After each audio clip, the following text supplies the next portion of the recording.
Da da da da. What's my good cheer? Welcome, welcome, everybody. Let's give YouTube a couple of minutes, get those notifications out, let people know I've gone live. And in the meantime, if you've never met me before, I'm Cindy. I explore the inside and the outside.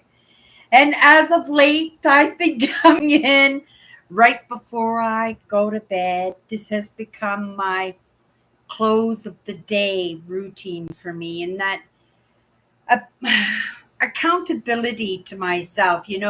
As we move forward, we find that lots of times the frequency of the obstacles, the boo-boos, the failures, the mistakes, sometimes it's in the heaviness in our emotions, because it is a lot to take in sometimes. You're trying to make a little bit of movement for yourself.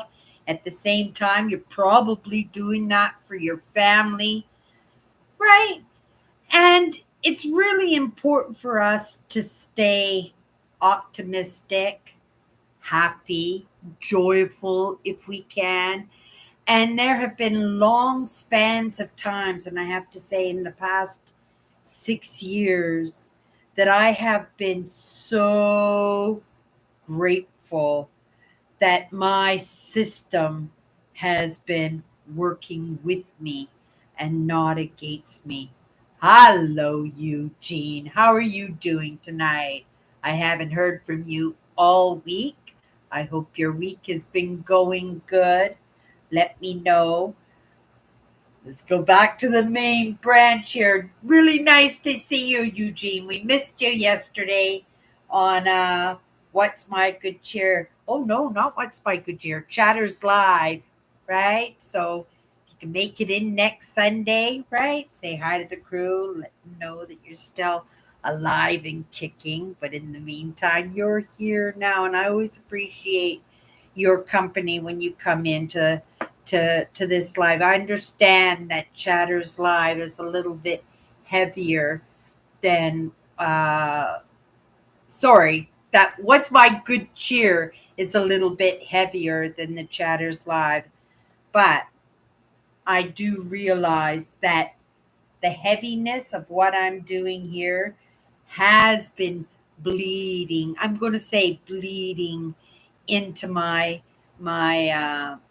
Chatters Live show that I do every Sunday, and that Sunday is is an opportunity to make light of some of those heavy subjects that we touch on.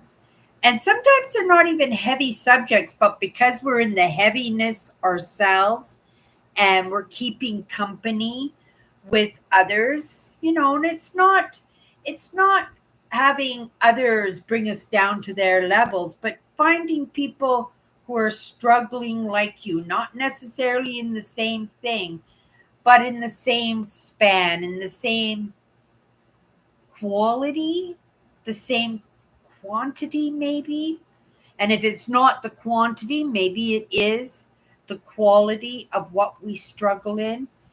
Some of my struggles are actually beautiful, and I recognize them as lessons in my life. And I'm grateful for that, because if I didn't recognize them as lessons, I certainly would be in a little bit of panic over what's going on in my life.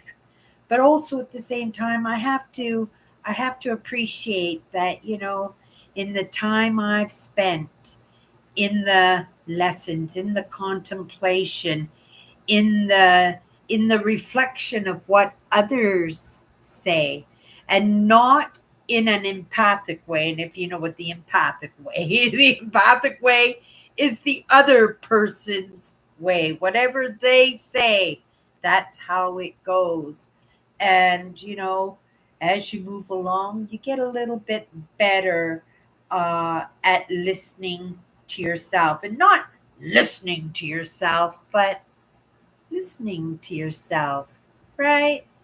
Being kind of a joint partner in what's going on in your life, or being a bit of a ally in what you'd like to achieve, right? In some of those goals and those dreams. And, it's something I didn't recognize that I could do, up until very quite recently, in fact. But you know what? Like I said, the day I woke up to these ideas that I'm just going to tread water and not worry about how fast I'm going, how well I'm going, and just appreciate that I'm going, right? Appreciate where I am right now. And one of the best lessons, I say this all the time, I get such great lessons, but this one lesson is, you have to appreciate where you're at in the moment, right? Lots of times we want to be there yesterday, right? That things aren't moving fast enough, and if you're hanging out with me, you better not be moving in that fast, at least not in a super consistent everyday day-to-day kind of manner, right? We are very spurty. At least I am, right? But I do that for a little bit of that balance so that I can show up every single day, that I can relax and not totally stress out and panic myself and make myself go crazy, or worse yet, make myself give up in what I'm doing. And that would be the worst thing that I could possibly do for myself, do for my family, or do for anybody else, right? You know, it took me a while to catch on. But when you're butting heads with things that you don't understand, that you've never heard before, you've never been in those conversations before, maybe you have heard some of these things, and yet they seem so fallacy, they seem so wondrous, they seem so unbelievable that, we have to make movement in that. You can't think that throughout your entire life that you got every second of lessons. Well, that doesn't make sense. You got every single lesson that was ever needed to be had by yourself. And lots of people think they do. We got this, right? Leave it to me. I got, and then fall flat on your face. And next thing you know, the company you work for has lost hundreds of thousands, millions of dollars. Maybe you destroyed that most important relationship in your life. Maybe you've really totally done it and really totally isolated yourself. I've done that myself. But it's an understanding that these situations are temporary, right? They're not meant to be forever. They're meant to be put in place to give you what you need to be able to absorb properly whatever life lesson that you have to absorb, right? And sometimes it's not even a life lessons. Sometimes we have missed out on so many lessons that, right, like me, you might find yourself treading water and I don't pay attention of how far I am, right, ahead or how far behind I am. If I have the capacity to make that movement, then, in my lessons, I've learned, right? You have to do it. You have to show yourself, because now at this point, I've been online for over 10 years now, that I should be at a point where I can recognize, and let's go back to some of these great lessons that I get. Sometimes in the moment you don't see it. You think, oh my goodness, I'm a big dummy, right? I'm such a loser. I'm never gonna, I'm never gonna get this. Really? I really, right? This is just too confusing for me. It is too scary, right? Because what we don't understand, can be a little bit nerve-wracking, could be very nerve-wracking, right? It can be triggering too. And for most of us, if you're highly sensitive or empathic or whatever label you want to put to those sensitivities, that, we can be triggered by the most minute things in other people's minds. And yet to ourselves, they're the most scariest horrifying experiences that we could have possibly experienced. And to each one of us, we're going to have that. I mean, some people, they're afraid of taking elevators, and I go up and down the elevator all day long.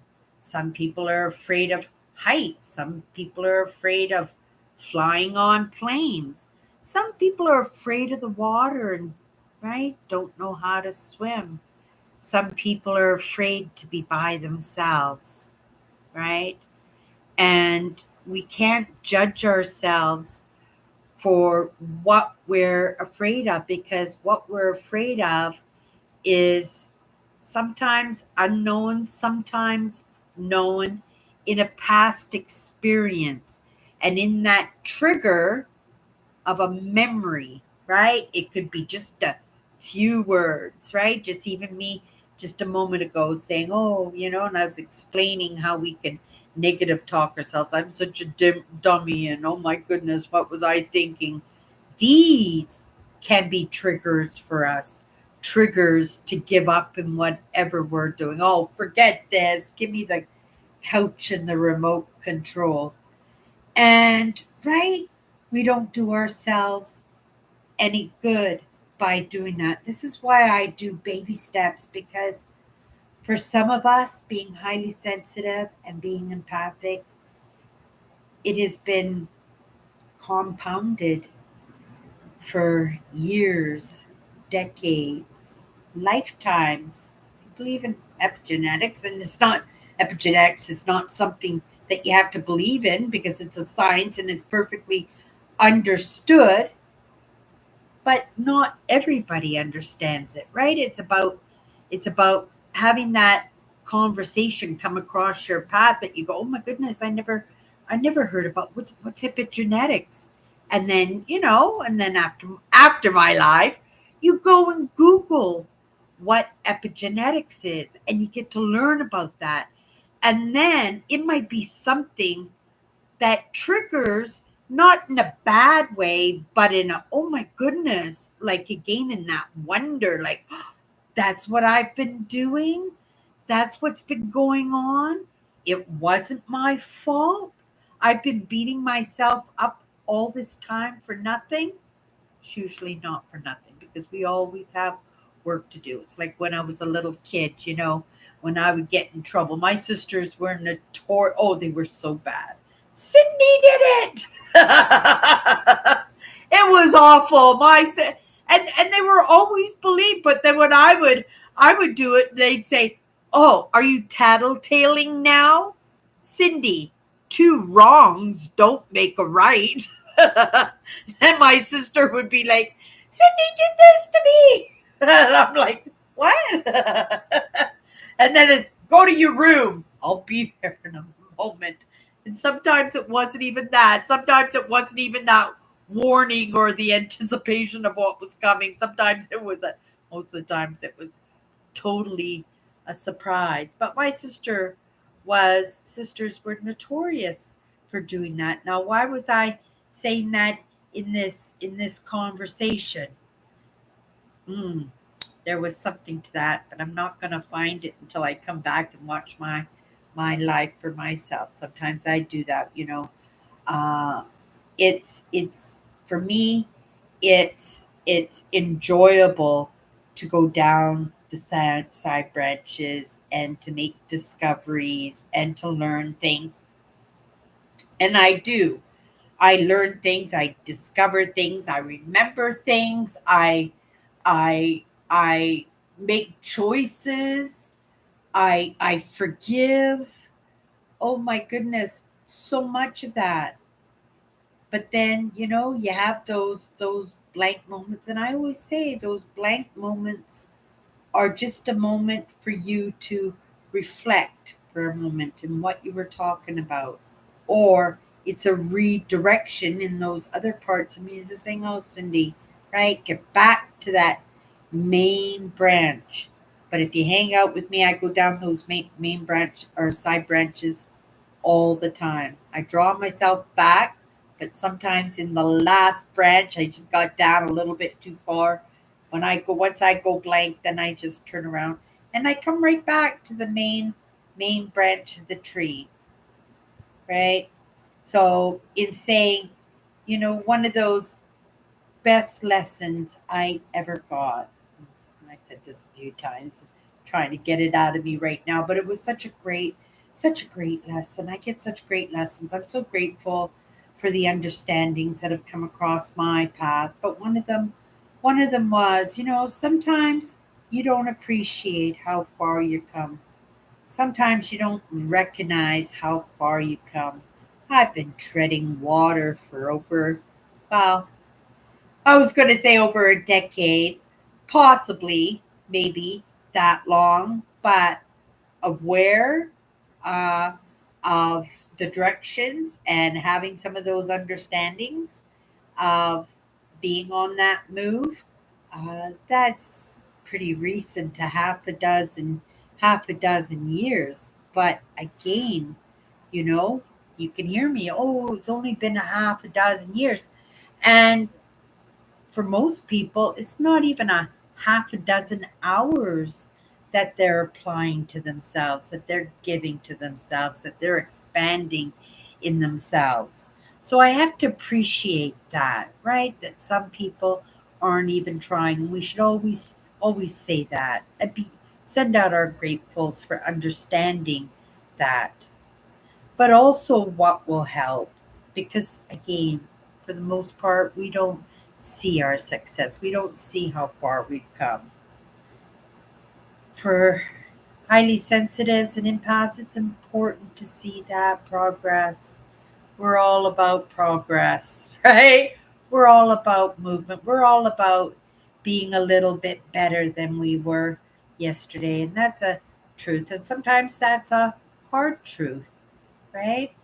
Sometimes that's a disappointing truth. Sometimes that feels like an impossible truth. So, what you need to do in those times is you need to go back. You need to go back 6 months. Just hang out there for a few minutes. Think about where you were at 6 months ago in your life, the way you were thinking, the way you were living, right? The stress that was in your life, maybe the lack of stress that was in your life, the happiness that was in your life, right? Sadness, heartbreak, all of those things. The people, think of the people in their life and the struggles they were going through, right? Sometimes we don't appreciate where we're at, right? We think of all the miseries, we think of our struggles, our pains, our loved ones' struggles, our loved ones' pains, and life moves and life stops. Human life, right? It moves and it stops, and we can make ourselves feel bad because a life has stopped, right? Somebody has passed away, and we beat ourselves up for words that we could have said or actions that we could have done, right? But we have to think this is the end of life, and everybody gets an end of life, but that end of life is so hard on the ones that you leave behind. In a way, that's a good thing, right? Shows we're human, that we have that heart, we have that pain in ourselves, right? That we appreciate, and we look at the experiences and the memories in those pains, because that's part of the healing in that. It's always crying, talking, and time. All three of them, not just one, all three of them to properly get the job done. And if this is the first time somebody has passed away in your life, right? You have to take into consideration more than likely this won't be the last. So, in this experience, right? It's best to experience. You're paying homage to that loved one, that person that you cared for.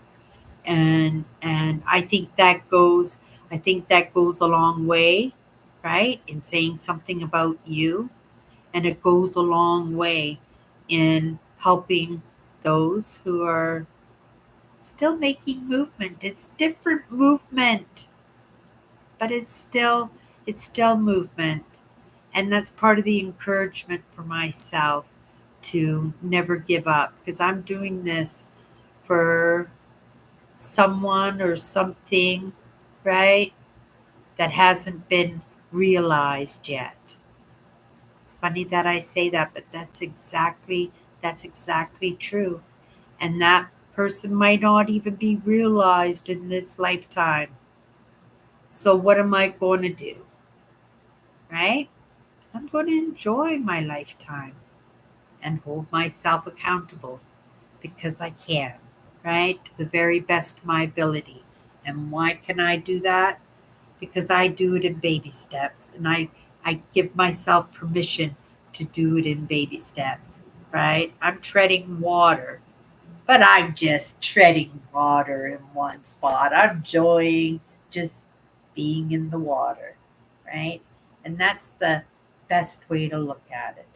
But if you're feeling bad, like I said, and you don't feel that progress, and this isn't a lesson of mine. This is well, I don't even know if it's Evan Carmichael's, but I learned it from Evan Carmichael, one of the people that I follow in their movement because they're the evidence for me that it could be done. I've been following his journey for over 10 years, is pretty much as long as I've been on YouTube, right? Maybe within a year or two, I bumped into his content and it has been such a lifesaver that I'm still here, right? Celebrated my 10-year anniversary on YouTube this year. That's pretty cool, right? And I look forward to seeing what the next 10 years have in store for me. But if I should find that I'm feeling sad, that I feel like I'm not making progress, I'm beating myself up, I'm feeling like it's ready to call it a day, I'm really going to take a look at what I did in the last 10 years because truly, I think it's crazy town. I think I accomplished a lot. And I think, you know, the ride isn't over, but I'm feeling comfortable. I'm feeling safe. I feel like I have a shot, right? And I'm going to give myself that shot. I'm going to do it in baby steps. It might not be accomplished even in this lifetime. But you know what? I'm going to enjoy life in the meantime, right? So take a look back and see for yourself. And that's what the thing is with shadow work. You shouldn't be afraid to look back at your life. That's another part of you, okay? I get it. That's a past life. And for lots of people, especially if you're somebody who walked into this life, that will for sure feel like somebody else's life, an existence that you don't know, you don't recognize. It's kind of crazy town. You just don't want to even deal with it. You just want to pretend it's not there. But the thing is, that person is truly bringing about crazy town for you because in my own evidence of my own life, I've recognized when I go back and I resolve some of this stuff that I am not regurgitating it anymore. And, I'm 57 years old before I woke up to any of these ideas. And if you've been with me for any length of time, you know how close I came into giving up, right?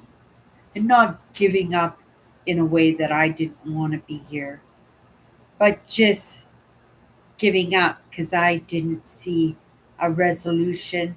I didn't see in any way that I mattered, right? I didn't see that movement. I didn't see that movement.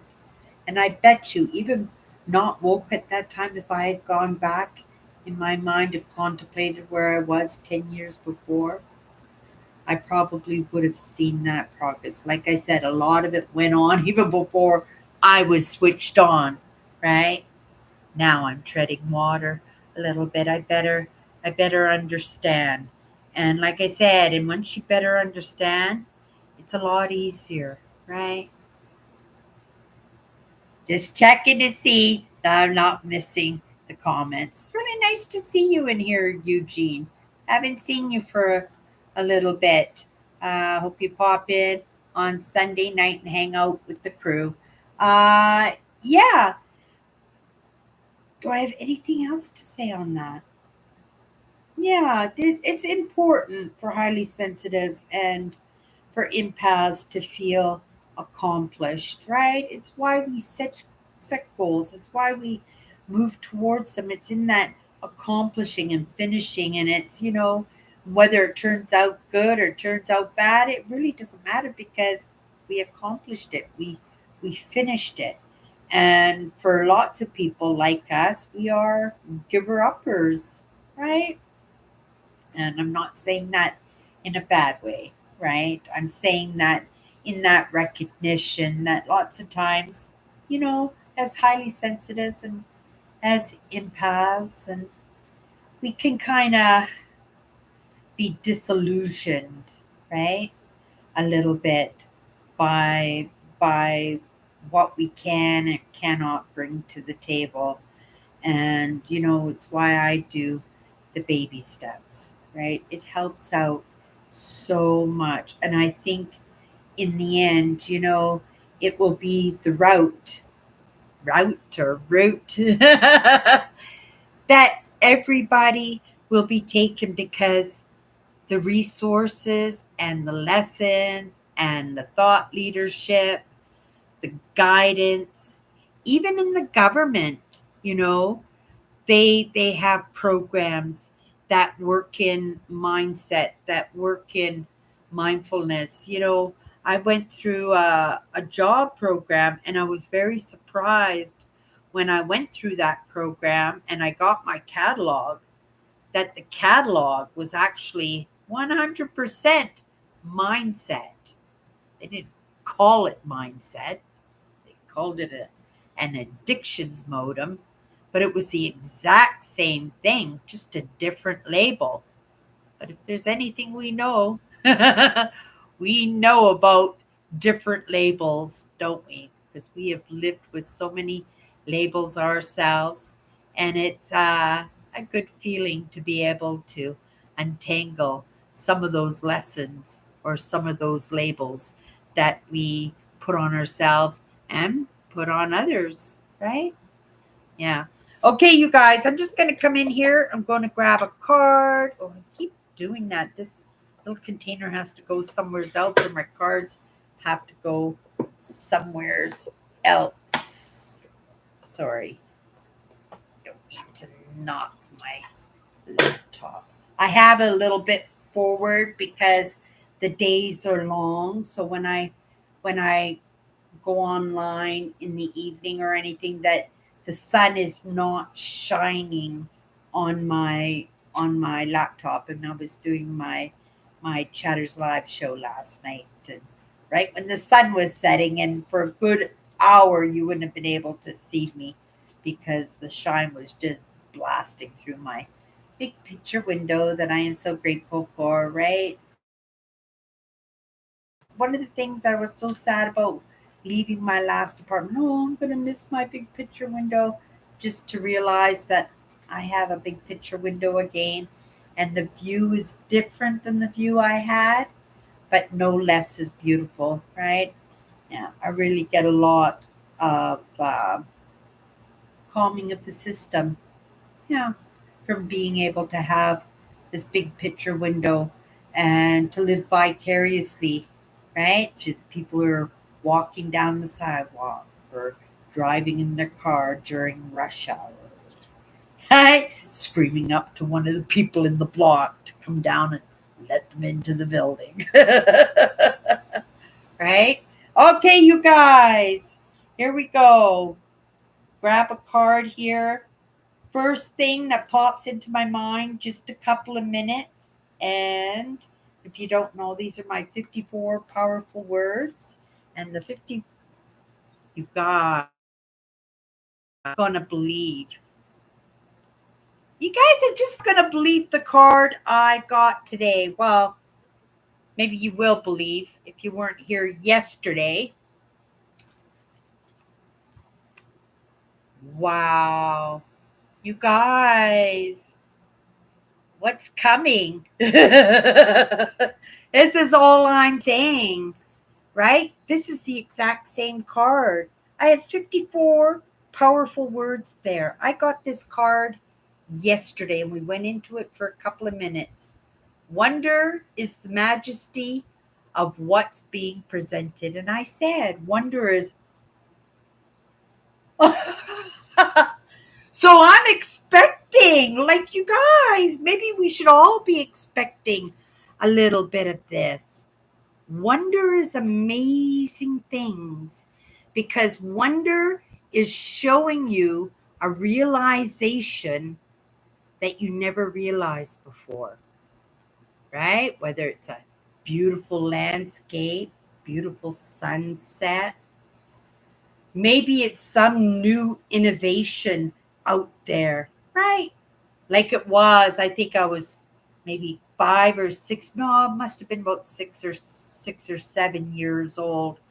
And my dad woke us up 2 o'clock in the morning so we could get up and watch our black and white television with man stepping on the moon for the very first time, 1967. So yeah, it was 6 years. I was 6 years old, and that wonder, that possibility of what we could do, right? And to get this card 2 days in a row, guys, so serendipities. What's gonna happen? 2 cards back to back. Something fun is about to happen. Maybe not something fun, but something that's going to dazzle and amaze me and possibly dazzle and amaze you.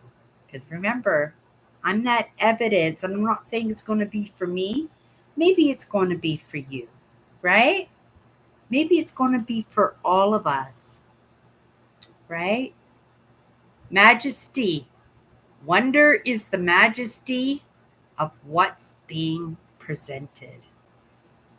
Oh, I'm excited now. Let's see what this is all going to be out. It's kind of freaky. 2 days in a row. Okay, you guys, that's my good chair.